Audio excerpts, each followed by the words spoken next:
नमस्कार साथियों, हम लोग पढ़ रहे हैं प्राचीन भारत का इतिहास और प्राचीन भारत के इतिहास में हम लोग पढ़ रहे हैं मौर्य राजवंश। तो मौर्य राजवंश में हम लोगों ने पढ़ा चंद्रगुप्त मौर्य के बारे में, फिर बिंदुसार मौर्य के बारे में। अब जो अगली बारी आती है वो आती है सम्राट अशोक के बारे में। तो देखिए, सम्राट अशोक के बारे में कहा जाता है कि भारत के सबसे शक्तिशाली राजवंश में जो सबसे शक्तिशाली राजा हुए तो वो सम्राट अशोक हुए थे। ठीक है, तो भारत का जो सबसे शक्तिशाली राजवंश था वो मौर्य वंश था, और मौर्य वंश में जो सबसे शक्तिशाली राजा हुए वो थे सम्राट अशोक। तो चलिए आज हम लोग इनके बारे में जानेंगे। तो बिंदुसार मौर्य के पुत्र थे, तो जाहिर सी बात है बिंदुसार की मृत्यु के पश्चात सम्राट अशोक गद्दी पर बैठेंगे। अब देखिए, इनके गद्दी पे बैठने से पहले इनका अपने भाइयों के बीच संघर्ष हुआ, क्योंकि सम्राट अशोक जो थे वो महाराज बिंदुसार के बड़े पुत्र नहीं थे। सबसे बड़े पुत्र जो थे वो सुसीम थे।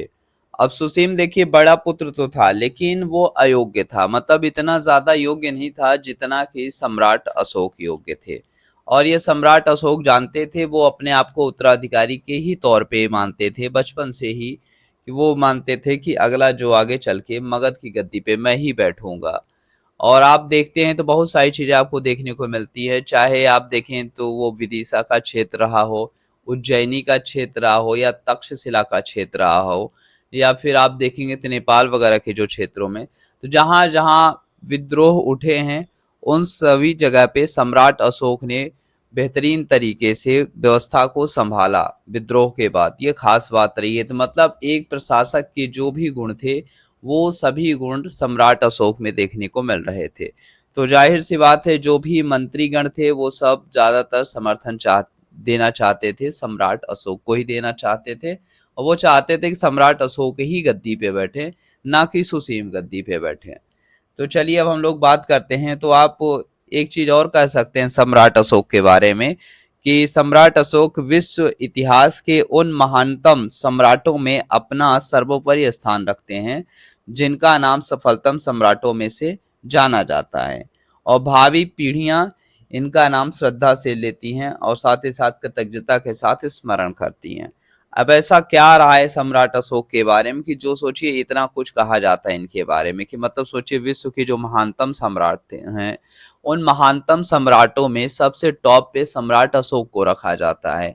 तो अभी अब हम लोग सम्राट अशोक का संक्षिप्त जीवन परिचय वगैरह जानेंगे, उसके बाद हम देखेंगे सम्राट अशोक के कार्य, बहुत सारी चीजें हम लोग जानने वाले हैं। तो देखिए, सम्राट अशोक के लिए कहा जाता है कि 273 ईसा पूर्व से लेके 232 ईसा पूर्व तक इनका प्रभाव आपको देखने को मिलता है मगध के सिंहासन पे, या फिर आप कह सकते हैं अखंड भारत के सिंहासन पे।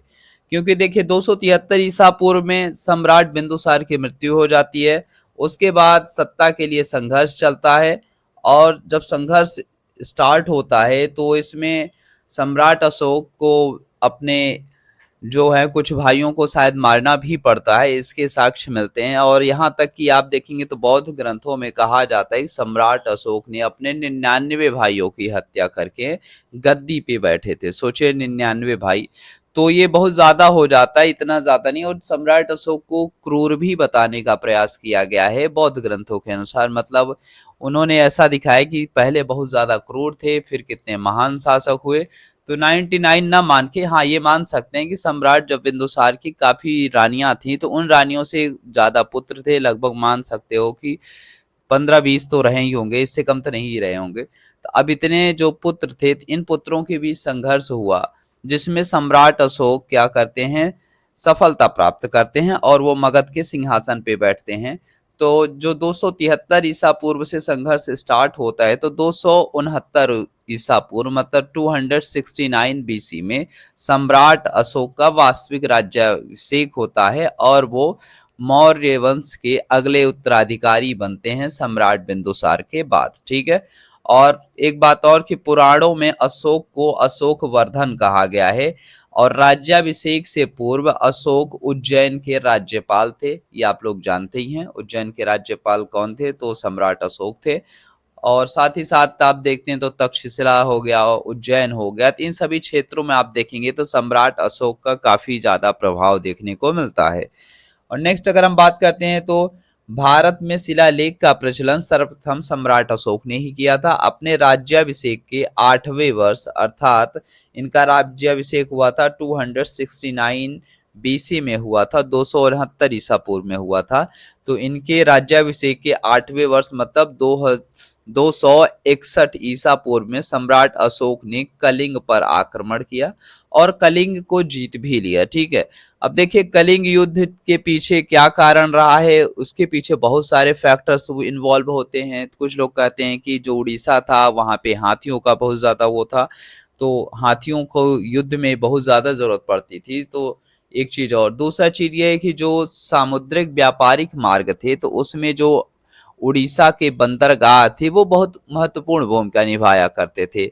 और कोई भी सम्राट अगर सोचिए पूरे भारत में लगभग कंट्रोल रख रहा है तो वो नहीं चाहेगा इतने महत्वपूर्ण बंदरगाह पे वो हुआ है ना, तो किसी और का कंट्रोल रहे। तो इसको लेके भी कहा जाता है, क्योंकि दक्षिण पूर्व एशिया से जो कनेक्टिविटी मिलती थी तो वो कलिंग के बंदरगाहों से ही मिलती थी। खास बात यह है, तो एक रीजन ये भी असाइन किया जाता है। तो कलिंग युद्ध के देखिए किसी भी घटना के एक कारण नहीं हो सकते हैं, बहुत से फैक्टर एक साथ काम करते हैं, लेकिन एक जो ज्वलंत कारण होता है वही युद्ध का मेन कारण बन जाता है। ठीक है, इतना याद रखना है।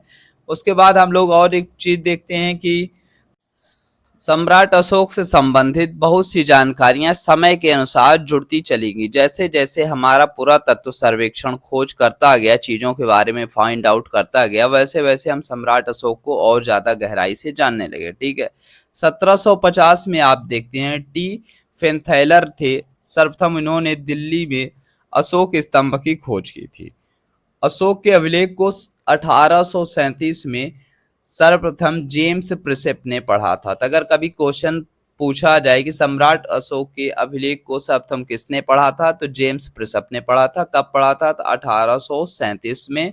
और जबकि इससे पहले 1750 में टी फेंथेलर थे, वो क्या किए थे, सर्वप्रथम दिल्ली में अशोक स्तंभ की खोज किए थे। ठीक है, अशोक ने उपगुप्त नाम के बौद्ध भिक्षु से बौद्ध धर्म की दीक्षा ली थी, ये भी आपको याद रखना है। एक चीज और आपको याद रखना है कि जो सम्राट अशोक थे उनकी माता का नाम सुभद्रांगी था। क्या था? सुभद्रांगी था सम्राट अशोक की माता का नाम। कहीं कहीं आपको धर्मा भी देखने को मिल जाता है, तो इतना याद रखना है, धर्मा या सुभद्रांगी किसका नाम था, तो सम्राट अशोक की माता का नाम था। और वहीं हम बात करते हैं तो अशोक ने बौद्ध धर्म के प्रचार के लिए अपने पुत्र महेंद्र और पुत्री संघमित्रा को श्रीलंका भेजा था। ठीक है, तो ये हमने जाना सम्राट अशोक से संबंधित कुछ महत्वपूर्ण जानकारियां। और अगर हम बात करें अन्य महत्वपूर्ण जानकारियों के बारे में, तो कहा जाता है कि सम्राट अशोक के शिलालेख तथा स्तंभ लेखों से अशोक के साम्राज्य सीमा की जानकारी प्राप्त होती है। साथ ही इन शिलालेखों से आप देखेंगे तो अशोक के धर्म एवं प्रशासन संबंधित अनेक महत्वपूर्ण बातों की जानकारी भी आपको देखने को मिलती है। सारी की सारी चीजें आपको शिलालेख में देखने को मिल जाती है। सम्राट अशोक पहले ऐसे राजा हुए जिन्होंने, पहले ऐसे राजा मतलब पहले भारतीय राजा हुए जिन्होंने अपने अभिलेखों के सहारे सीधे अपनी प्रजा को संबोधित किया। ठीक है ना, 1837 में आप लोगों ने पढ़ा ही है कि जेम्स प्रिसम ने ब्राह्मी लिखी, ब्राह्मी लिपि होती है, तो ब्राह्मी लिपि को सर्वप्रथम किसने पढ़ा था, तो जेम्स प्रिसप ने पढ़ा था, 1837 में पढ़ा था। और उसमें क्या उन्होंने पढ़ा कि देवता है ना, देवता प्रिय प्रियदर्शी, मतलब एक नाम आपको देखने को मिलता है अशोक के अभिलेख में कि देवता प्रिय प्रियदर्शी, मतलब देवताओं का प्रिय, जो देवताओं को सबसे ज्यादा प्रिय है, प्रियदर्शी की बात की गई। तो ये सम्राट अशोक के लिए लिखा गया था। ठीक है, तो देवता प्रिय प्रियदर्शी नामक एक राजा का उल्लेख देखने को मिलता है, तो ये जेम्स प्रिसेप ने पढ़ा था। और कालांतर में यह तथ्य प्रकाश में आया कि यह उपाधि जो थी देवता प्रिय प्रियदर्शी या देवताओं का प्रिय प्रियदर्शी जो थे वो सम्राट अशोक के लिए प्रयुक्त की जाती थी। वहीं आप देखते हैं पश्चिमोत्तर भारत में शहबाजगढ़ी, जो शहबाजगढ़ी आज के टाइम पेशावर यानी कि पाकिस्तान वाला क्षेत्र हो गया, या फिर मानसेहरा में अशोक के जो शिलालेख हैं वो प्राप्त होते हैं। अन्य लेखों के विपरीत ये दोनों जो आपने पढ़ा कि शहबाजगढ़ी और मानसेहरा जो थे ये खरोष्ठी लिपि में लिखे गए थे। कौन सी लिपि थी? खरोष्ठी थी, जो कि ईरानी आरमाइक जो लिपि है ना, तो आरमाइक से उत्पन्न हुई जो लिपि है वो खरोष्टी लिपि है। तो ईरान में जो है कौन सी आपको देखने को मिलती है, तो आरमाइक देखने को मिलती है। इससे जो उत्पन्न हुई है लिपि तो वो खरोष्टी लिपि हुई है। और ये आपको कहाँ देखने को मिलती है, तो शहबाजगढ़ी और मानसेहरा में आपको देखने को मिलती है, जो कि सम्राट अशोक के साम्राज्य के पश्चिम उत्तर भाग से प्राप्त हुई है। ठीक है, इतना याद रखना है। और एक चीज और आप देखते हैं तो आप देखेंगे तो कालसी हो गया, रुमिनदेई हो गया, निगाली सागर अभिलेख हो गया। तो इन स्तंभ लेखों से सिद्ध होता है कि देहरादून और नेपाल के तराई क्षेत्र पर सम्राट अशोक का राज्य भी विद्यमान था। तो कहाँ कहाँ पे, कालसी, रुमिनदेई, निगाली सागर अभिलेख से, है ना। तीन सब चीजों से पता चलता है कि जो सम्राट अशोक थे उनका जो साम्राज्य विस्तार था तो देहरादून एवं नेपाल के तराई क्षेत्र तक विद्यमान था। जबकि वहीं आप देखेंगे तो दक्षिण की ओर वर्तमान में आज का जो कर्नाटक राज्य है वहां पे आप देखेंगे तो ब्रह्मगिरी देखने को मिलेगा, जिसे चित्तल दुर्ग कहते हैं। तो ब्रह्मगिरी मतलब चित्तल दुर्ग का क्षेत्र। मास्की, मास्की आपको देखने को मिलता है रायचूर में। तो रायचूर भी आपको कर्नाटक वाले ही क्षेत्र में देखने को मिल जाएगा। तो और एक चीज और आपको याद रखना है, जाटिंग रामेश्वरम। ठीक है, तो जाटिंग रामेश्वर ये भी आपको चित्तल दुर्ग में मिलेगा। ठीक है, अब रामेश्वरम मतलब दक्षिण भारत तो तमिलनाडु वाला क्षेत्र नहीं साथियों। एक रामेश्वरम है जिसे आप क्या बोलते हो, तो उसे आप बोलते हो जाटिंग रामेश्वरम। ये आपको चित्तल दुर्ग वाले क्षेत्र में देखने को मिलता है। और सिद्धपुर, सिद्धपुर आपको ब्रह्मगिरी के पश्चिम में देखने को मिलता है। तो ये सब सम्राट अशोक के लघु शिलालेख हैं। तो यहाँ से आपको ये जानकारी मिलती है कि सम्राट अशोक के जो दक्षिणी सीमा का विस्तार था तो कर्नाटक राज्य तक था। और साथ ही साथ आप देखते हैं तो एक चीज और आपको देखने को मिलता है कि जो सम्राट अशोक का द्वितीय शिलालेख है इसमें अशोक ने अपने दक्षिणी सीमा पर स्थित पड़ोसी राज्यों का भी उल्लेख किया है, जिसमें आप देखेंगे तो चोल, पांड्य, सतीय पुत्र, केरल पुत्र तथा ताम्रपर्णी के नाम को बताते हैं। ठीक है, और ये सभी तमिल राज्य के थे। जितने भी आपने देखा ये सब जो राज्य, चोल, पांड्य, सतीय पुत्र, केरल पुत्र और ताम्रपर्णी, ये सब तमिल राज्य से संबंधित थे और ये सम्राट अशोक के साम्राज्य से बाहर थे। पश्चिम में वही आप देखते हैं तो काठियावाड़, गुजरात तक आपको देखने को मिल जाता है।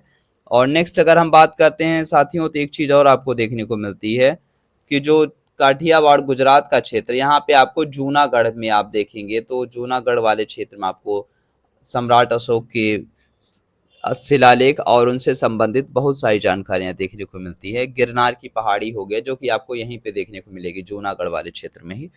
और नेक्स्ट अगर हम बात करते हैं तो दक्षिण में ही आप देखेंगे तो महाराष्ट्र के जो थाना जिला है, तो थाना जिला में आप देखेंगे तो सोपारा नामक स्थान से उनका शिलालेख मिलता है।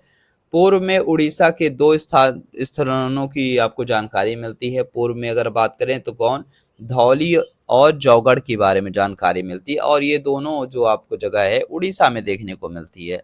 और बंगाल में आप देखेंगे तो ताम्रलिप्ति देखने को मिलता है। तो देखिए एक ताम्रपर्णी है, ताम्रपर्णी आपको दक्षिण की तरफ देखने को मिलता है और जो वहीं की आप देखेंगे तो बंगाल में आपको ताम्रलिप्ति देखने को मिलता है। तो इतना याद रखना है, ताम्रलिप्ति बंगाल की तरफ है और नेक्स्ट ताम्रपर्णी जो है वो तमिलनाडु मतलब इधर वाले दक्षिण भारत की तरफ है। ठीक है, नेक्स्ट एक चीज और आपको याद रखना है कि सम्राट अशोक के शिलालेखों से हम ये अनुमान लगा सकते हैं, बता सकते हैं सम्राट अशोक के जो साम्राज्य का विस्तार था तो उत्तर पश्चिम सीमा प्रांत में अफगानिस्तान से लेकर दक्षिण में कर्नाटक और पश्चिम में काठियावाड़ गुजरात और पूर्व में बंगाल की खाड़ी तक विस्तृत था। इतना बड़ा साम्राज्य था।